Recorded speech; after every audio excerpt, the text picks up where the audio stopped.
siang tiba di gedung KPK sekitar pukul 10 pagi didampingi sejumlah pengacara dan stafnya.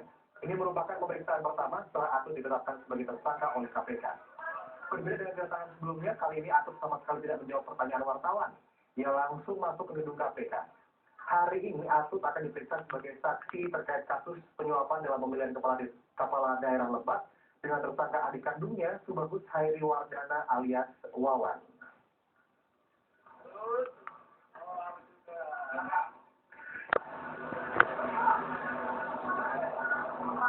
Ya, kami akan terus menghubungi Christian Rumalani. Pemirsa Christian, bagaimana situasi terakhir menyangkut pemeriksaan Atut di KPK? Apakah ada tanda-tanda penahanan di sana?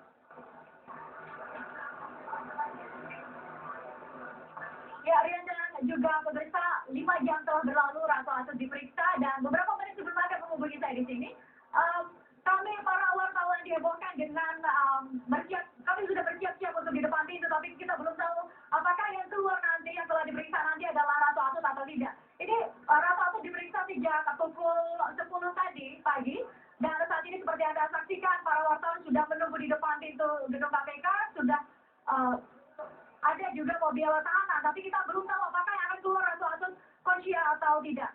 Pemeriksaan ini adalah pemeriksaan perdana Ratu Atut sebagai tersangka setelah ditetapkan pada tanggal 16 Desember lalu pada hari Selasa sebagai tersangka dalam kasus pemilu kada Lebak, Banten yang juga melibatkan adiknya Subagussaha Hairi Wardana dan juga mantan Ketua Mahkamah Konstitusi Hakim Mohtar begitu.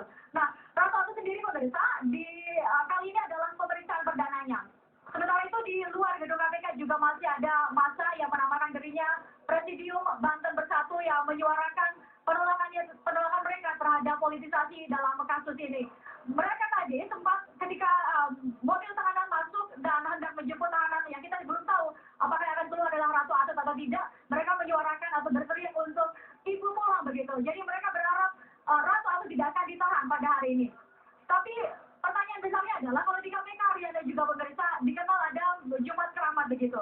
Biasanya tersangka yang diperiksa pada hari Jumat itu juga akan ditahan.